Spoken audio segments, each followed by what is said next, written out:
Hey everyone, Georgetown Soaps here. Whoops, I forgot to hit record and looked up at the camera and realized I hadn't done it. So you didn't miss much. Excuse me. I am making a cucumber and melon. This is the Bath & Body Works dupe and it's exactly like it sounds. It's really fresh, it's really clean smelling. It basically smells like fresh cucumber with some melons. It smells fantastic. It's a really, really good seller for me. Um, and so I'm using the green apple mica from BeScented. And then what I do is I pour some of it out, add a little bit of TD, just so you get a little bit of a color variation with it. And it just kind of has become one of my signature soaps with this design. And I put some out a couple weeks ago, 2-3 weeks ago at the market, and it literally sold out. So I'm making a double batch. Sometimes it's just so hard to keep up with. Excuse me, I've got some really funky allergies today. Sometimes it's just really hard to keep up with all the different fragrances, all the different stock. And yeah, I filled the cup up a little too much. Sometimes you forget to take into account, you got to stick the stick blender in there, and I didn't leave enough room. So anyway, no big deal. Clean up my mess. But really like this green apple mica. It's just a really nice color. And then I like adding the TD to it to kind of tone it down a little bit, just to add the kind of two-tone color to it. And this fragrance, again, you can see it doesn't really accelerate, it doesn't trace, it behaves very, very well, like a good fragrance should. And I like to scrape everything out, get all those little bits and pieces out of the stick blender. I like to clean everything up. Sometimes I see soapers and they leave so much batter left over, and I'm just kind of like, this stuff's so good. Don't leave any left. But anyway. All right, so I'm going to grab my double mold and I'm going to put it in the mold and I'm going to just do a simple kind of chopstick swirl, and I'll see you guys back for the cut.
All right, I've got my little log splitter here. I took the edge off of one of the soaps with it by accident.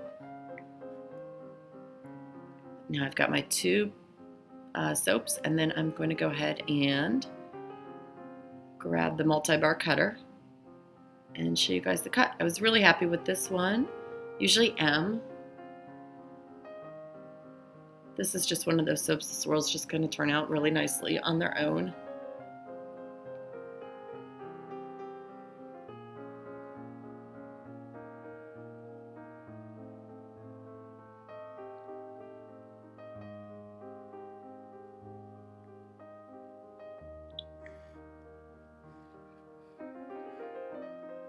All right, so I've got two loaves to cut. I'm going to let you guys just kind of enjoy the rest of the video, and I will see you on the next video. Thanks so much for watching. Thanks for subscribing, and I'll see you soon.